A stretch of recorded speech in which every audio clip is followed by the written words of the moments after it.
the breed winners in the hound group.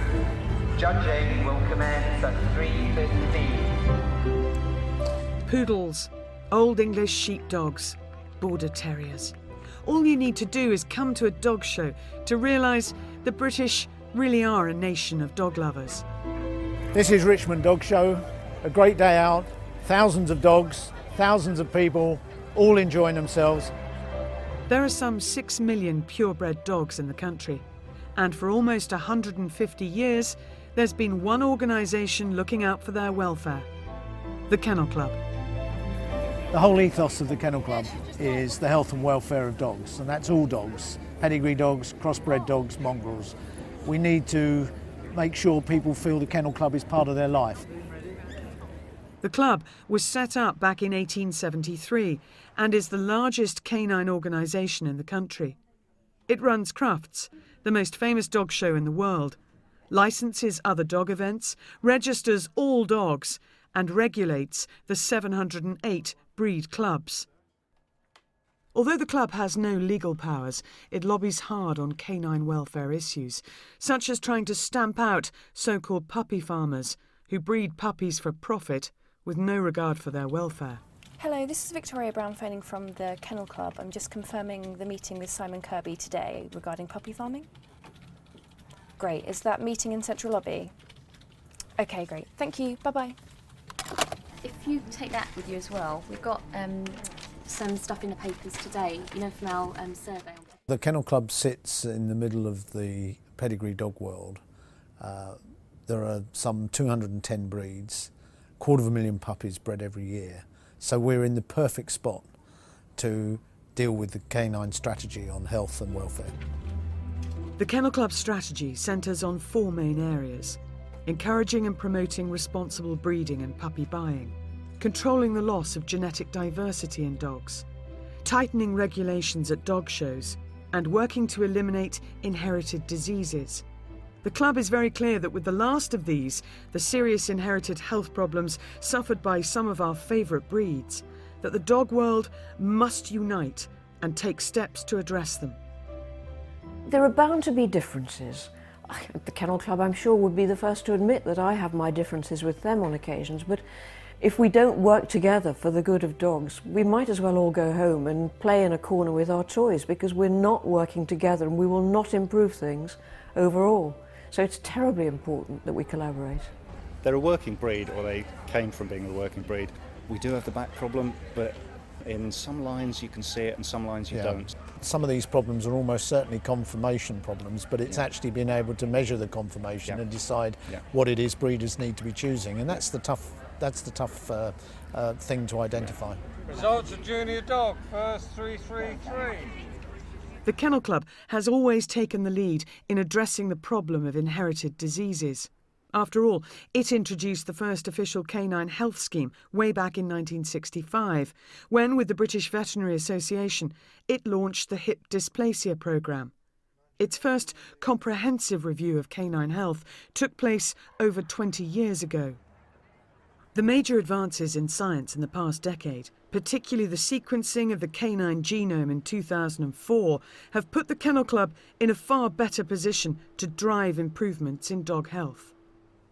It works closely with the Animal Health Trust in Newmarket, where over 2 years ago the Kennel Club Genetics Centre was established, and within the next year a brand new Kennel Club Cancer Centre will open its doors.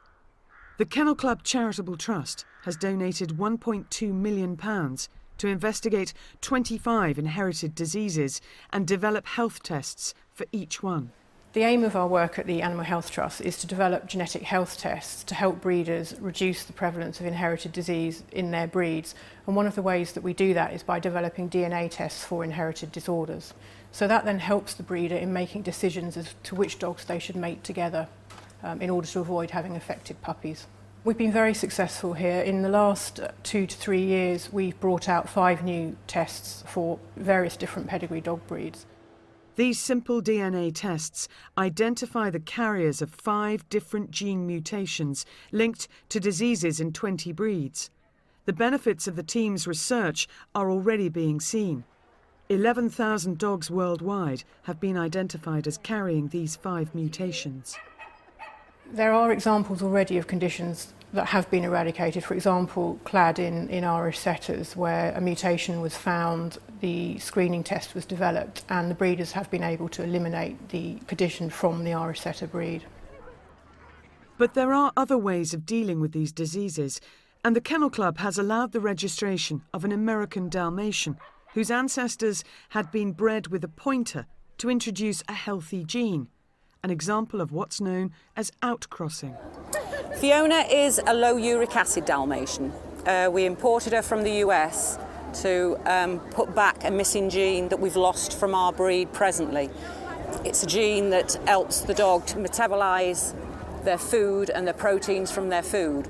Anything that makes that breed better health-wise, it's got to be the thing to do. The advantages of working with pedigree dogs rather than crossbreed dogs is that they generally have very well recorded pedigrees, and this helps when we're trying to identify genes, because we're looking within families, we're tracking the inheritance of genes within families. However, crossbreeds are also susceptible to disease, and the results of the current research will improve their health too, but only if their breeders do the right health tests for each parent's breed. Why do people think that health problems are a feature of just pedigree dogs? I suspect it's a little learning is a dangerous thing. People often know that the F1 hybrid, in other words the first generation cross, has got the so-called hybrid vigour. They equate that with a happy, healthy dog. In fact, of course, it's not always true that that's the situation. Sometimes by breeding two dogs, let's take the Labrador and the Poodle, to produce a Labradoodle, you might potentially get the inherited defects that go with both those breeds. So it doesn't mean you're immune from getting those as inherited defects. So it is very important indeed that we realise that health and welfare issues are all dogs and not just pedigree dogs. The Animal Health Trust is also developing estimated breeding values, which enable it to evaluate the risk of inherited disease in whole dog populations without needing to test every individual dog.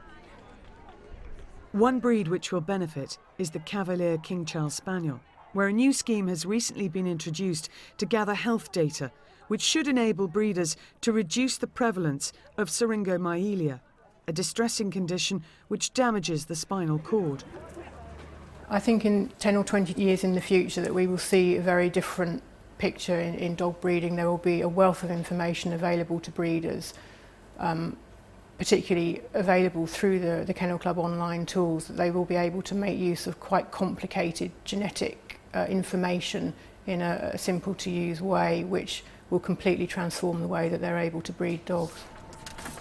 Oh, Sarah, I've got the eye test result for Mr. Johnson's Labrador. Okay, thank you. I'll add it on now, and then I'll let the Aylesbury office know. With this ever-growing body of knowledge, the Kennel Club has become an important source of information for both breeders and the veterinary profession. It's currently collaborating with the Royal Veterinary College to collect canine health data and is keen for this cooperation to extend across the whole profession, so vets keep the club informed about canine conditions they're treating, and in turn, the club provides them with the most up-to-date information. As a veterinary surgeon himself, the Kennel Club's chairman is particularly keen to cement these ties. One of the things we've done for veterinary surgeons is to produce this veterinary practice guide to dog health. It's quite a tome, and in it, it details each individual breed. So, for example, if we take a look at the Finnish Lapphund, it sets out the breed characteristics for the vets so they understand a little bit about the breed, and then it sets out the 3 tests in this case that needed to be done by breeders. We expect vets to tell us about diseases they come across in these dogs. So whether they're operating on a dog and correcting some conformational defect, or if they discover some inherited disease, we expect the vets to report that to us. Where vets report information like that, it allows us to keep the information on our database up to date, and therefore we can improve this document. We might change the testing, or we can actually make sure on Health Test Finder, for example, that the information is up to date. The Health Test Results Finder is one part of the Kennel Club's new online service, Mate Select, which has data about every registered dog. and it hopes breeders will use this to reduce inbreeding and improve breed health. Effectively, what it shows a number of services that we provide to breeders. The first is a health test results finder, so that you can look up any dog and find the results of its health tests. It then has a little calculator that works out the inbreeding coefficient. Now, this is a measure of the genetic diversity, and obviously the more genetic diversity there is in a breed, the better. And what we're looking for is a low score. You can look that up for the individual dog, but you can also have the breed inbreeding coefficient, which covers the whole breed. So you can compare your dog to the average for the whole breed. And then the final one is that you can actually put together a virtual mating. So if you selected a dog and a bitch, you can see what the result of that would be in terms of genetic diversity. Mate Select has been devised in conjunction with the Animal Health Trust. In general, we consider inbreeding, yes, to be bad for genetic diversity because reduced levels of diversity lead to individuals and populations that are less fit and more prone to inherited diseases. Inbreeding doesn't always lead to inherited disease, but managing inbreeding is about managing risk and the potential risk for disease. The club has banned close matings, and Mate Select allows breeders to make decisions using solid evidence that their choice of dogs will benefit the breed. Mate Select is a good start. I think the Kennel Club would be the first to acknowledge that it's very much work in progress. But it means that people take more informed decisions in terms of selecting sires and dams and looking at the background. That's all to the good. The club is planning to extend and develop its online service. New tools to be added include estimated breeding values for hip dysplasia, and one which shows how many puppies a dog has had and whether breeding from him again might cause a decline in genetic diversity further down the line. Another big area of debate is whether dog shows themselves could actually be contributing to health problems. Dog shows have been criticised as a bad influence on the health and welfare of dogs, but it's a little unfair. Behind us here we have the hound group, and you can see that these dogs are fine examples of their breed. And this is how shows can be a force for good, because people have a good model to follow of a breed at its best.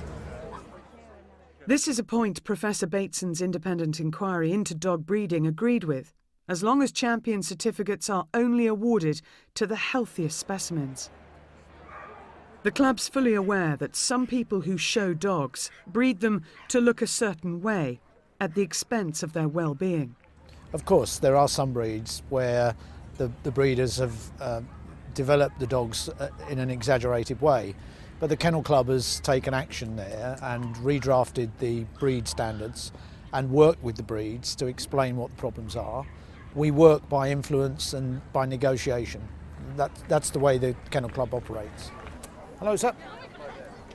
People are much more aware of perhaps looking more at the dog than the person showing the dog and making sure that that looks happy and healthy. So in other words, the emphasis has very much moved towards function as opposed to form. There's still work to be done, there's no doubt of that, but it's happening, and that's the important thing. It's no longer static. While most pedigree dogs will lead perfectly healthy lives, 14 high-profile breeds with significant issues have been identified, including bulldogs, Pekingese and Neapolitan Mastiffs.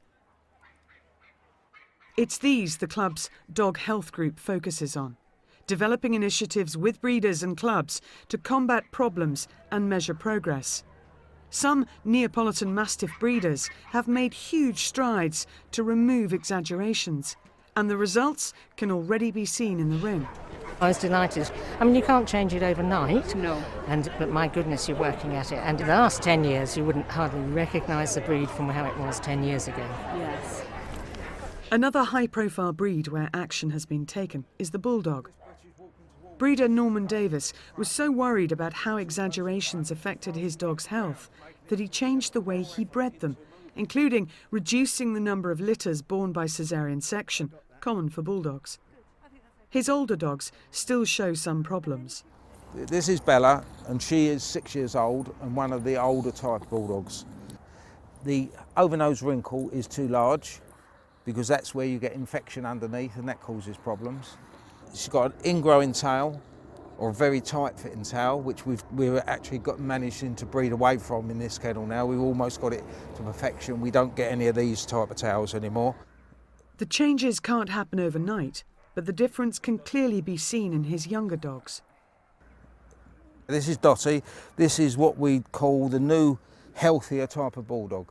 No exaggeration anywhere. Enough wrinkle in the head to be a wrinkle, but not overdone. Nothing overhanging the eyes. We definitely wanted more neck on the bulldog and definitely height of leg, so there was a gap. They weren't too low to ground. And then we started to concentrate on the tail. This is almost perfection, but it's away from the body. It lifts, there'll be no infection under that tail whatsoever. The new policy has worked.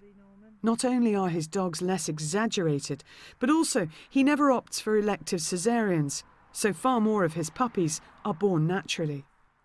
As far as I'm concerned, most bitches don't need a caesarean section because when they self-welt, normally the milk comes down without any problems whatsoever. The puppies are healthier because they haven't had any anaesthetic, and the same as the bitch. You have no problem where she's laying there half asleep for a day or half a day or whatever. The Kennel Club supports Norman's view. It's keen to promote natural births and has tightened the rules on caesareans. We will not allow a third litter to be registered with us if the mother has already had 2 caesareans. A first caesarean might come around simply out of circumstances through an accident rather than because there is an inherited problem. Once you've had 2 caesareans, then clearly there's a problem there, so therefore we won't register a third litter, and that's whether it's by caesarean or by natural birth. Norman's success in changing his breeding practices has yet to be rewarded in the show ring. But the Kennel Club's recent changes to the bulldog breed standard means judges will have to change their approach, and Norman is optimistic things will improve. Yeah, I think in a few years, once the younger judges, younger generation, put it that way, come through, I think we will see this type of bulldog winning more and being more appreciated. The club is determined to back breeders like Norman, who are taking positive action. But it's facing a challenge persuading some breeders and the more reluctant judges to put health first. When you talk to really good quality breeders, they get very depressed about the fact that they're spending a lot of time doing it properly and feel they're being let down by a small or sometimes large number of breeders who are doing it badly. The Kennel Club can't force the breed clubs to change things, but they can help with coercion and they can help with reasoned argument. I think to disenfranchise them from the Kennel Club would be a disaster, because then they really would go and do their own thing. It's much more important that they stay within the umbrella of the Kennel Club. We can't make dog breeders do anything because we don't have the force of law behind us. But of course the Kennel Club can influence dog breeders. We can change the regulations of dog showing and we can change breed standards. And all of those things encourage breeders to breed good, happy, healthy dogs. The club has made big changes at dog shows to force the pace, including educating judges to stop them rewarding unhealthy dogs and introducing safeguards at the show ring so only healthy dogs can win. If a breed club won't tackle health concerns, the Kennel Club has and will take firm action, like removing challenge certificates. The first thing the Kennel Club has done is to change the breed standards, and we did that with both breeders and veterinary surgeons. The next thing we've done is allowed the judge in the ring the permission to actually exclude dogs from the competition that have an obvious health or welfare problem. They can refer any dog that they feel has a health or welfare problem to the show veterinary surgeon for examination. The dogs that win best of breed in the 14 high-profile breeds will have to be inspected by the show veterinarian before they're permitted to go on in the competition, so they won't compete if they have an obvious health problem. It means that if a veterinary surgeon says no, that dog does not progress and cannot be the champion. That has huge connotations for somebody who wishes to be best in show, because they won't be able to be. It could be quite difficult for the Kennel Club, so good for them in thinking that they will put it into effect. I applaud what they've done. They will, I hope, have very good support from the veterinary profession in terms of what they've done. and it will become much more an accepted part, if you like, of showing dogs. The Kennel Club has asked the British Veterinary Association to nominate independent vets to carry out these inspections at Crufts. Judge observers, such as Graham Hill, an experienced judge himself, have been introduced for the high-profile breeds. Both the judge and he report back to the Kennel Club after each show, and if a prize is awarded to an unhealthy dog, the judge could be removed. My role today is to observe this particular breed with bloodhounds with regard to health and welfare issues. And basically the first point of call is the judge. My job as an observer is also to endorse that and to report back to the Kennel Club on how the breed is progressing. The ultimate aim is to make sure the healthiest and best dogs win at shows. But as only a small minority of dogs are shown, the best way to really improve their health is by making sure puppies are bred well. The real problem with the health and welfare of dogs are those that breed entirely for money. And it's the puppy farmer that is more likely to breed the dog that has poor health or poor welfare issues. And that's where we should be focusing our attention. Most dog breeders produce just a few litters a year, registering their puppies with the Kennel Club. On the other hand, puppy farmers can breed thousands in terrible conditions. Responsible breeders who breed more than 5 litters a year need a council licence. Puppy farmers don't bother with the legalities, so no one has any control over their behaviour. Every breeder that breeds 5 or more litters in a year will from now on be asked to produce their licence. If they can't do so, and if ultimately we go on getting complaints about particular individuals, then we will look to take further action. We do not want to register puppies from puppy farmers.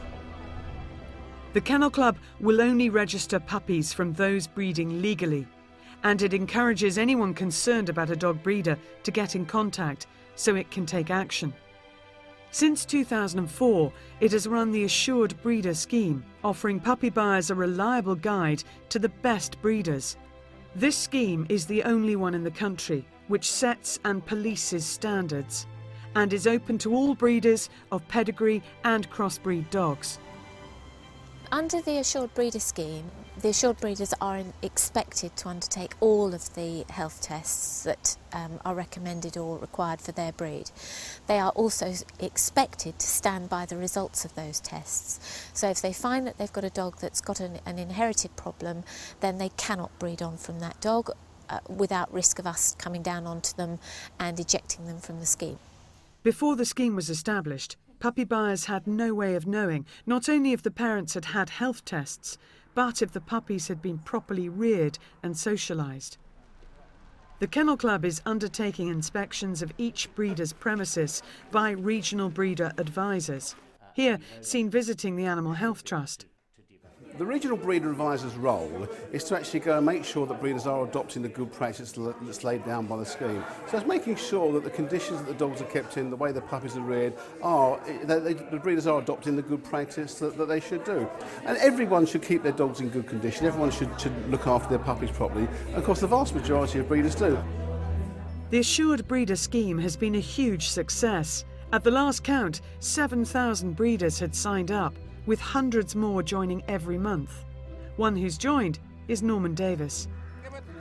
I decided to sign up to the Assured Breeder scheme because it was a kind of an endorsement from the Kennel Club.